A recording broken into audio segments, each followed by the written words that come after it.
یہ گفتگو روزنامہ نئی بات اور علم کی دنیا کے لیے ہے۔ آج کے ہمارے گیسٹ ہیں ڈاکٹر جاوید اقبال صاحب، جن سے ہم گفتگو کریں گے فلسفے پہ، مذہب پہ، انسان پہ اور کامیابی پہ۔ السلام علیکم ڈاکٹر صاحب۔ وعلیکم السلام۔ ڈاکٹر صاحب، جیسے آپ انٹرویو سے پہلے فرما رہے تھے کہ ریڈنگ کا جو رواج ہے وہ ہمارے معاشرے میں بہت کم ہو گیا ہے، اور جتنا بھی لوگ سن لیں یا یوٹیوب پہ دیکھ لیں یا لیکچرز سن لیں یا میڈیا پہ سن لیں، اس کا وہ فرق نہیں پڑتا۔ اس کی کیا وجہ؟ قرآن بھی تو اوراٹل ہے۔ ہاں ٹھیک ہے، لیکن قرآن کو زیادہ ایمفیسس اس پر پڑھنے کا ہے، یعنی یہ نہیں کہ آپ اس پر لیکچر سنیں صحیح۔ یا اس پر مساجد میں اس کے متعلق آیات کو رٹ کے پڑھ لیں، وہ کافی نہیں ہے۔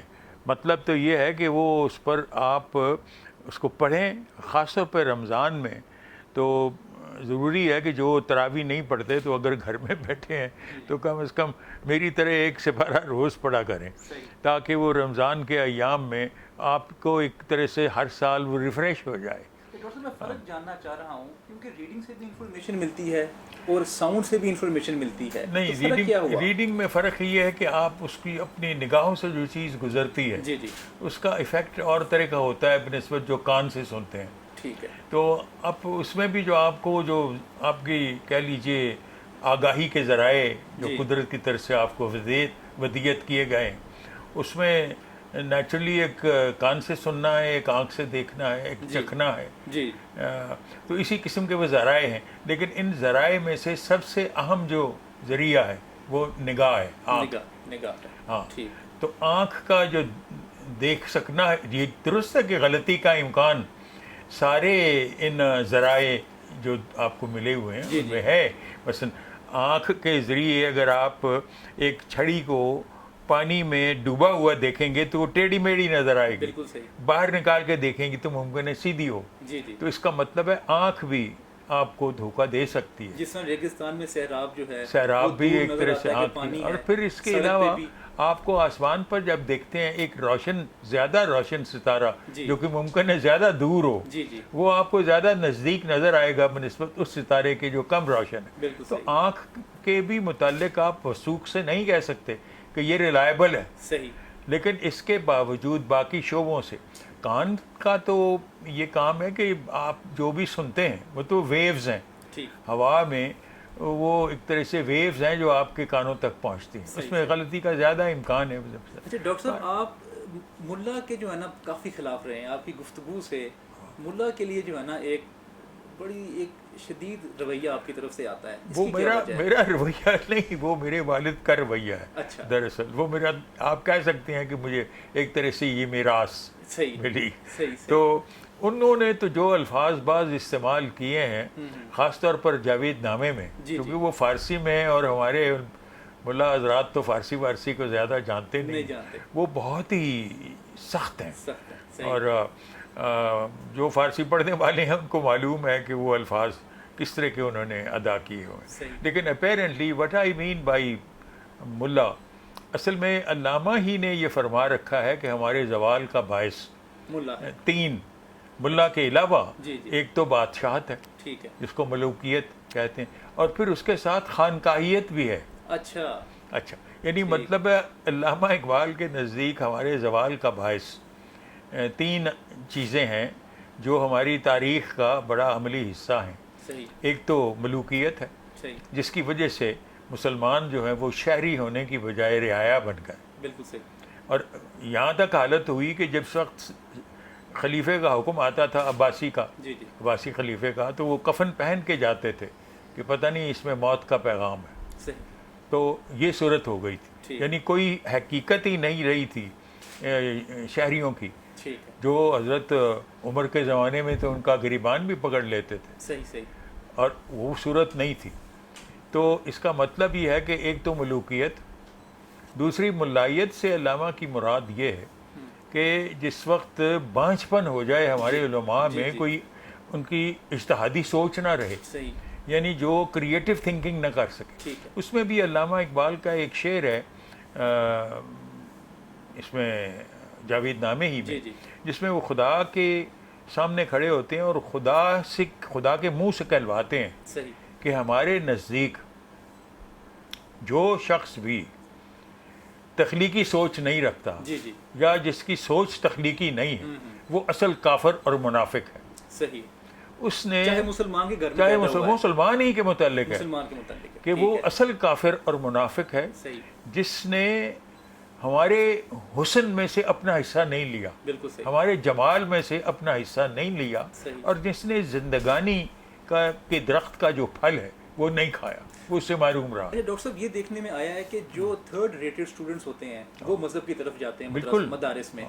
کیا ہمارا جو مذہب ہے اسلام, کیا اس نے ایلیٹ کلاس کو اٹریکٹ نہیں کر پائی؟ وہ نہیں, وہ اثر اس لیے ہوا ہے جیسے کہ میں آپ کو مثال دوں گا, امام غزالی کے دور میں جب جو ہائی انٹلیکٹس تھے وہ اپنے بچوں کو بھی اور خود بھی مذہب کی طرف جاتے تھے. نہیں تو کیا اس وقت کے معاشرے میں مذہب اٹریکٹ نہیں کر پایا؟ میں بتا رہا ہوں آپ کو کہ زوال کے اسباب کیا ہیں. جی, میں سمجھتا ہوں کہ ہماری سیاسی آزادی حاصل کرنے سے مطلب یہ نہیں ہے کہ ہم زوال کی کیفیت سے ابھر آئے, وہ صورت نہیں ابھی ہوئی. تو علامہ کا ذکر میں کر رہا تھا کہ اس میں ملائیت کو وہ شمار کرتے ہیں ان وجوہات میں سے جو ہمارے زوال کا باعث بن گئی اور اب تک بھی ہیں. اور خانقاہیت سے ان کی مراد یہ ہے کہ وہ سیج آ گئی خاص طور پر حادثہ کربلا کے بعد, جبکہ مرجئی ایک گروپ تھا فلسفیوں کا جس کو امویوں نے تو بڑا سراہا, کیونکہ انہوں نے یہ مشہور کرنا شروع کر دیا کہ اللہ تعالیٰ کے حکم سے پتہ بھی نہیں ہل سکتا, یعنی کربلا کا جو حادثہ ہوا ہے یہ اللہ کے حکم کی رضا, اور اس پر اور پھر ساتھ اس کے یہ تلقین کرنا کہ یہاں جو دنیا ہے اس میں یہ مصائب ہی مصائب ہیں, جو آئندہ ہے ہیئر آفٹر جو ہے جو آخرت ہے اس میں ساری سہولت ہے. یعنی اس کا مطلب یہ ہے کہ انہوں نے ہماری توجہ یہاں کی بہتری سے ہٹا دی. حالانکہ آپ جب نماز پڑھتے ہو آپ تو اس دنیا کی بھی بہتر مانتے ہو اور اگلی دنیا کی بھی. بالکل صحیح. تو یہاں کے متعلق فکر نہ کرنا اور یہ کہنا کہ عاقبت میں ہی بہتری ہے اور یہاں کی پرواہ نہ کرنا, تو یہاں نیچرلی حالات خراب ہی ہوں گے. تو اس قسم کا تصوف جو ہے وہ بھی ہماری یعنی کہہ لیجئے زوال کا باعث بنا. لیکن ڈاکٹر صاحب پھر بھی جو ہائی انٹلیکٹس ہیں, جو لوگ سی ایس ایس کرتے ہیں, ڈاکٹریٹ میں جاتے ہیں, آرمی میں جاتے ہیں, ایئر فورس میں جاتے ہیں, جو ہائی انٹلیکٹس ہیں وہ کیوں نہیں مذہب کی طرف آئے؟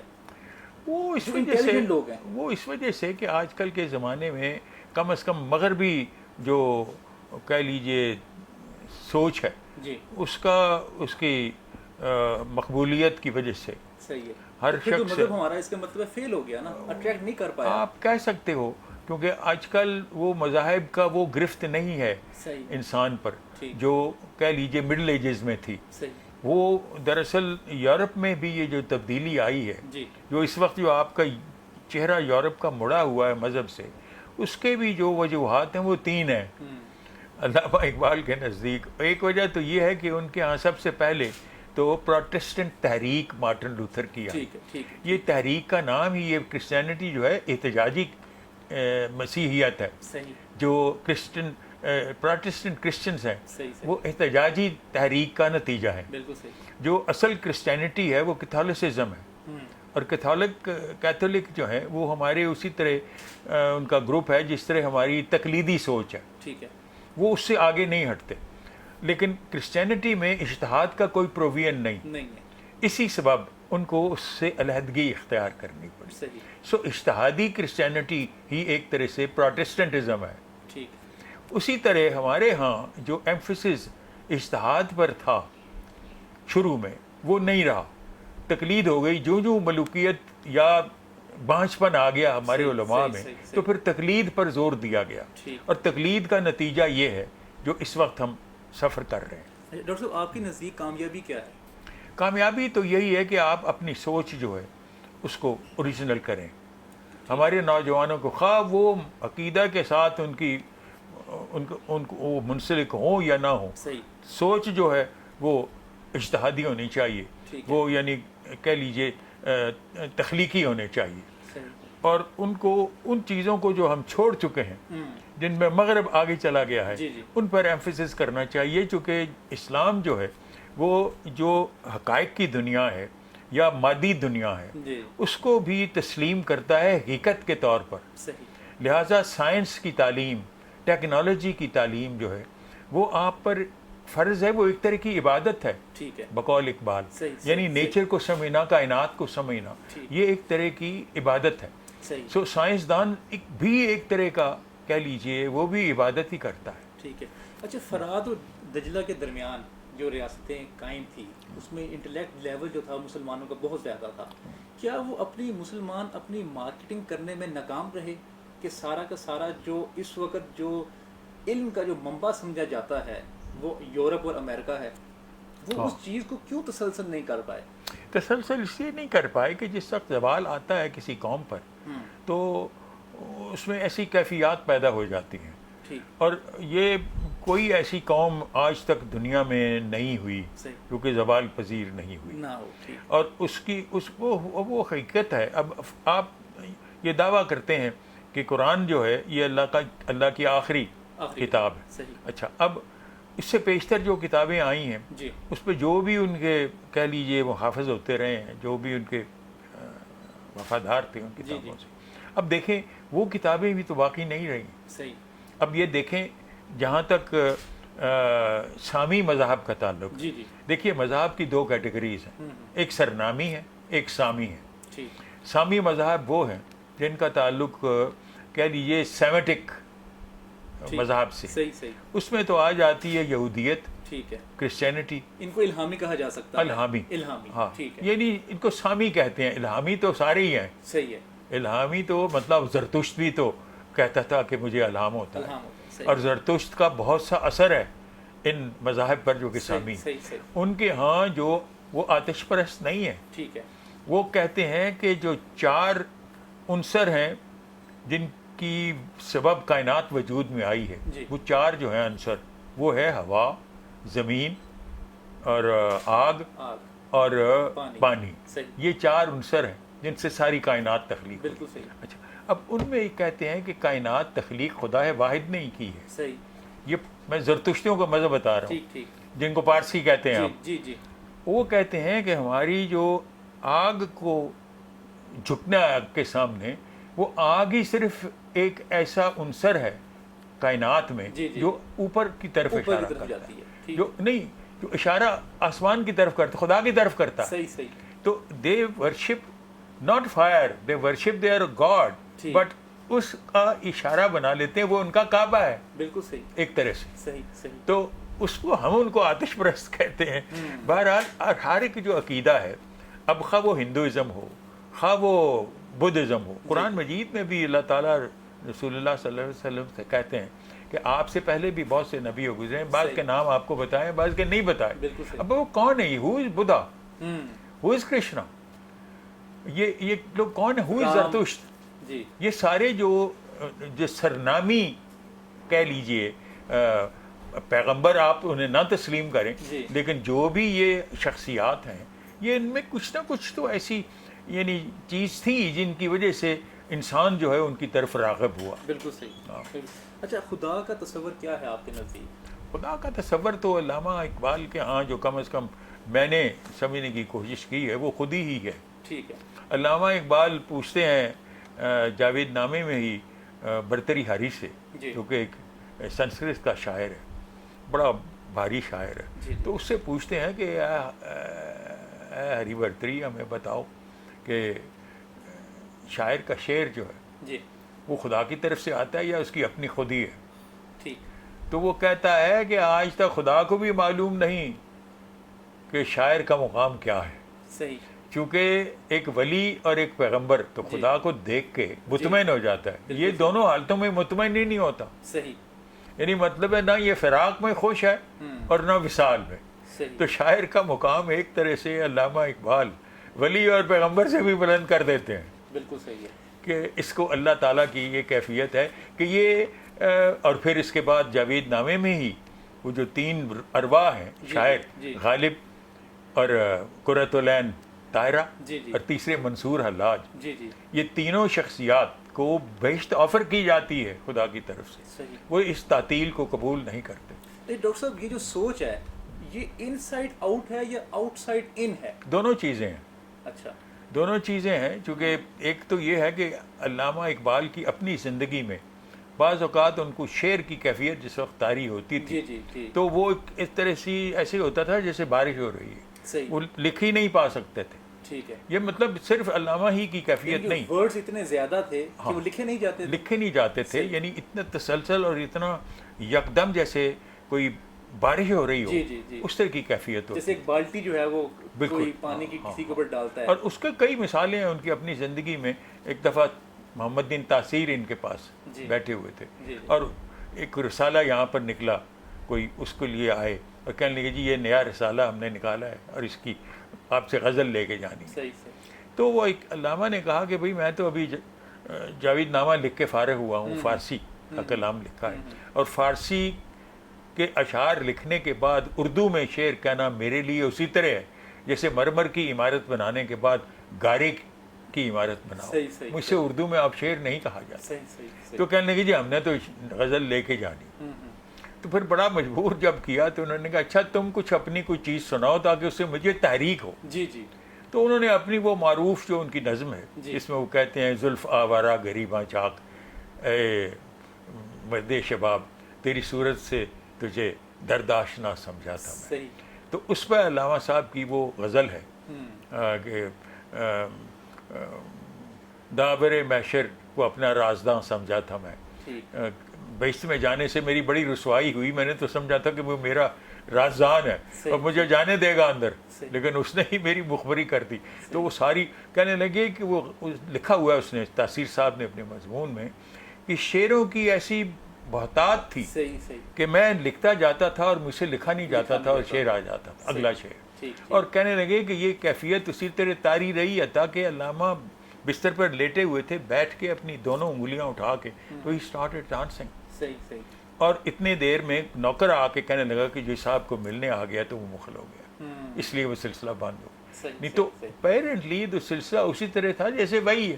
اچھا الہام کا جو سلسلہ ہے وہ رک گیا یا ابھی بھی الہام ہوتا ہے لوگوں کو؟ میں تو یہ کہتا ہوں کہ الہام کے متعلق جو بھی تصور ہے اکثر ہمارے جو علماء ہیں ان کا یہ تصور ہے کہ نبوت کے خاتمے سے مراد یہ نہیں ہے کہ ولی اللہ یا ایسی شخصیات نہیں آئیں گی, وہ آتی رہیں گی, پیغمبر نہیں آئیں گے, پیغمبر نہیں آئیں گے. لیکن علامہ اقبال کا تصور اور ہے ختم نبوت کے بارے میں, وہ فلسفیانہ تصور ہے.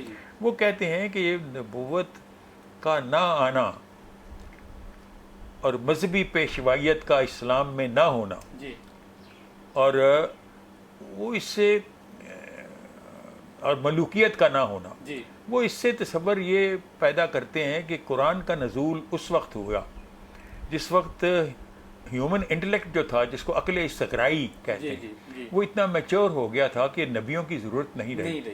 یہ سہارے تھے پرانی دنیا کے لیے. اسی طرح ملوکیت کی ضرورت نہیں رہی تھی. اسلام میں ملوکیت اقبال کے بقول نہیں ہے, نبیوں کی ممانعت ہو گئی, نبی نے نہیں آنا. اور اسی طرح یہ جو مذہبی پیشوائیت ہے وہ بھی اسلام میں نہیں ہے, پاپائیت نہیں ہے اسلام میں. تو علامہ کا تصور یہ ہے کہ خلفائے راشدین کے زمانے میں جو دو امپائر تھے ساسانین اور رومن, ان دونوں کو بھی اسلام نے ختم کر کے ثابت کر دیا کہ ملوکیت پرانے زمانے کا سہارا ہے. یہ پرانی دنیا کو اسے سہاروں کی ضرورت تھی, بادشاہوں کی, نبیوں کی, مذہبی پیشواؤں کی. اب انسان خود, یہ اقبال کا تصور ہے, انسان خود اتنا میچور عقلی طور پر ہو گیا ہے کہ اب اس کو ان چیزوں کی ضرورت نہیں رہی. اس کا مطلب یہ ہے کہ اقبال یہ تاثر نکالتے ہیں کہ اسلام کا پیغام پھر کیا ہے. وہ کہتے ہیں کہ اسلام کا پیغام سلطانی جمہور اور انسانوں کو کہتے ہیں یعنی مسلمانوں کو کہ اب تم خود انٹرپریٹ کرو گے. مجتہدین یا علماء یا ایسی لوگوں کی اہمیت نہیں ہوگی. اب وکلاء ہوں گے, وکیل جو ہوں گے وہ اسمبلیوں میں الیکٹ ہو کے آئیں, اور مجتہد اکیلا نہیں ہوگا. اب جو بھی اجتہاد ہوگا اجماع کی صورت میں ہوگا. ڈاکٹر صاحب اس کی یہ بھی تو وجہ ہو سکتی ہے کیونکہ جو چیز غائب ہو اس میں تجسس زیادہ ہوتا ہے اور بندہ اس کی طرف زیادہ راغب ہوتا ہے, اس کی زیادہ ریسرچ کرتا ہے, تو اس کا انٹلیکٹ ایسے زیادہ ڈیولپ نہیں ہو جاتا. میں نہیں سمجھا آپ کی بات. غائب سے آپ کی کیا بات؟ مراد ہے کہ اگر ابھی اس رسول کا, نبیوں کا سلسلہ جاری رہتا تو شاید وہ اسلام کی وہ ایک تجسس اور ایک جاننے کا طریقہ نہیں، یہ تو پھر اسی سبب جو ہے بعض اوقات یہ جو آپ کے نبی نئے بنے ہیں، مثلا احمدیت بر صغیر میں اور ایران میں بابائیت جس کو کہتے ہیں بابزم یا بہائیزم، یہ جو نئے ایک طرح سے مذہب نکلے ہیں، یا بابا گرو نانک کا مذہب، یہ سارے اس قسم کے مذہب اسی سبب آئے ہیں کہ وہ سمجھتے ہیں کہ نہیں یہ سلسلہ جاری رہنا چاہیے. لیکن جو ختم نبوت میں بلیو کرتے ہیں وہ بھی تو کہتے ہیں کہ علماء اور کم از کم فقہاء اور کہہ لیجئے انبیاء کے علاوہ صوفیاء کرام آتے رہیں گے، اور وہ صوفیاء کرام کو یعنی سمجھتے ہیں کہ اولیاء ہیں یہ، اور اولیاء آتے رہیں گے. اب دیکھیے مجدد الفسانی بھی ہے، داتا گنج بخش بھی ہیں، یہ آتے ہی رہے ہیں، اور ان کی اپنی جگہ پہ، اور یہ غریب نواز ہیں اجمیر میں. تو اس قسم کی جو حیثیتیں ہیں، جو اس قسم کے لوگ ہیں جو ختم نبوت میں مانتے ہیں، وہ کہتے ہیں کہ اولیاء کرام تو آتے رہیں گے مگر نبی کی ضرورت نہیں ہوگی. لیکن علامہ کا یہ فکر نہیں ہے. علامہ کا فکر یہ ہے کہ اب انسان خود بالغ ہے، اس پر رسپانسبلٹی ہے کہ اللہ کے قوانین کو آپ خود انٹرپریٹ کرو، اور اسی وجہ سے جمہوریت کو ایمفیسس کرتے ہیں، اور خلفائے راشدین کی طرف اشارہ ہے. لیکن یہ جو خلفائے راشدین کا نظام تھا بقول اقبال، اگر آپ یہ سارا تھا جمہوریت تھی، مگر یہ میڈیول قسم کی جمہوریت تھی. اس میں آپ دیکھیں پہلا خلیفہ جو ہے وہ الیکٹ ہوا ہے. آج کی ٹرمز میں اگر آپ بیان کریں گے تو ابو بکر صاحب الیکٹ ہوئے، یعنی حضرت ابو بکر الیکٹ ہوئے. جہاں تک عمر کا تعلق ہے، حضرت عمر کے متعلق جو ان کا کہہ لیجئے مقرر کیا گیا تھا نام ان کا، یعنی نامینیشن تھی، مگر یہ نامینیشن واز محض ریکمنڈیشن، وہ بھی الیکٹ ہوئے. تیسرے الیکٹورل کالج کے لیے ذریعے آئے، 6 کا الیکٹورل کالج تھا، اور چوتھے جو ہیں وہ آئے ریفرینڈم پر. مدینے کے لوگوں نے ریفرینڈم میں ان کو الیکٹ کیا تھا. تو اس کا کہنے کا مطلب یہ ہے کہ آج کی ٹرمینالوجی میں یہ میتھڈز جو تھے یہ سارے جمہوری میتھڈز ہیں، اور جمہوریت سے مراد یہ ہے کہ الیکٹ ہو کے آنا، جو لیڈرز بنے، اور رول آف لا کا ہونا، اور پھر حقوق کا تحفظ کرنا، حقوق انسانی کا.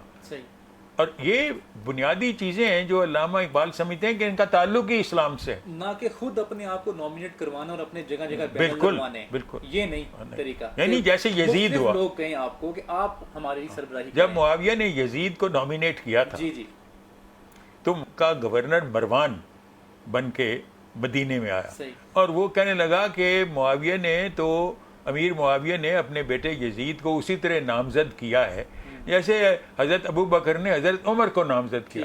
تو عمر اور ابو بکر کے بیٹے وہاں بیٹھے ہوئے تھے، انہوں نے کہا انہوں نے اپنی اولاد کو تو نامزد نہیں کیا. تو اس پر اس نے جواب دیا تھا کہ اگر وہ نامزد اپنی اولاد کو کرنا چاہتے تو کیا روک سکتا ہے. بالکل ٹھیک. نامزدگی میں لا کے نا، تو اس کو مولانا روم کہتے ہیں عقل شیطانی، عقل ابلیسی. یعنی عقل ایک ایسا ودیت کی ہوئی ہے قدرت نے آپ میں، ایک آگاہی کی سورس جو کہ مس یوز بھی ہو سکتی ہے. یو کین اس کو الہیاتی طور پر بھی استعمال کر سکتے ہیں، اور اس کو ابلیسی طور پر بھی استعمال کر سکتے ہیں. ڈاکٹر صاحب، جو بگ بینگ کی جو تھیوریز پہ جو ریسرچ ہوئی ہے، اس کو آپ کیا مانتے ہیں؟ میں سمجھتا ہوں کہ بگ بینگ پر تھیوری پر بہت سارے سوال آ جاتے ہیں. بگ بینگ تھیوری جو ہے وہ اصل میں تو اس کی بنیاد یہی ہے کہ جی ایک دھماکہ ہوا اور یہ ساری کائنات وجود ہے. سوال یہ پہلے پیدا ہوتا ہے کہ دھماکہ کہاں ہوا. کیا وہ فضا میں ہوا؟ تو اس کا مطلب فضا پہلے تھی. اچھا، تو دھماکہ کہاں ہوا، اور پھر دھماکہ کرنے والے کون تھے؟ کیا یہ اتفاقی تھا؟ اگر یہ دھماکہ اتفاقی تھا تو جو دھماکے میں مواد پھٹا وہ کس نے رکھا تھا؟ وہ کیسے وجود میں آ گیا؟ کئی ایسے سوال ہیں جن کے جواب یہ بگ بینگ نہیں دیتی. وہ صرف یہی کہتی ہے کہ ایک matter in the form of, جس کو آج کل بلیک میٹر کہتے ہیں، وہ موجود. اب وہ فادر ایٹم کی تلاش میں پھر رہے ہیں. اب وہ کہہ رہے ہیں کہ وہ جس کو کیا اس کا نام ہے اس وقت میرے ذہن میں نہیں آ رہا، جس کو وگس کہتے ہیں کہ گگس کہتے ہیں، وگس کے کیا وہی جو بچ واشن وہ ڈھونڈ رہے ہیں، یعنی فادر ایٹم جس کو گاڈ ایٹم بھی کہتے ہیں، اور وہ گاڈ ایٹم تو وہ کہنا اس کو غلط ہے، چونکہ وہ بنیادی طور پر تو آپ کو بتائے گا کہ کائنات جو ہے وہ اس کی وہ کس ذرے سے وجود میں آئی، کیونکہ یہ تو پارٹیکل فزکس کے سارے معاملے ہیں۔ انسان ممکن ہے ایک وقت آئے کہ یہ سمجھ جائے کہ کائنات کا عنصر کیا ہے، لیکن پھر بھی یہ مسئلہ رہے گا کہ وہ آیا کہاں سے آیا، یہ کس نے یہ پیدا کیا، کون، اور جس نے پیدا کیا وہ کہاں سے آیا۔ ہاں یہ سارا آگے سے، اور پھر یہ کئی جو اس وقت ثبوت خدا کے وجود کے متعلق فلسفیوں نے بیان کی ہے، اس میں زیادہ تر پہلے جو فلسفیوں کے وجود میں بیان آئے ہیں وہ زیادہ تر ارسطو کے ہیں۔ ٹھیک ہے، ارسطو نے جو 3 ثبوت دیے تھے وہی عیسائیت میں بھی قبول کیے گئے، اور وہی ہمارے علم کلام والوں نے بھی قبول کیا۔ وہ کیا تھے 3 ثبوت؟ وہ 3 ثبوت جو ہیں ان کا ایک تو ہے جس کو کہہ لیجیے کاز اینڈ افیکٹ۔ پہلا تو یہ ہے کہ ہر چیز کا، ہاں نہیں ایکشن ریئیکشن نہیں، یہ ہے کہ ہر جو چیز ہوتی ہے نا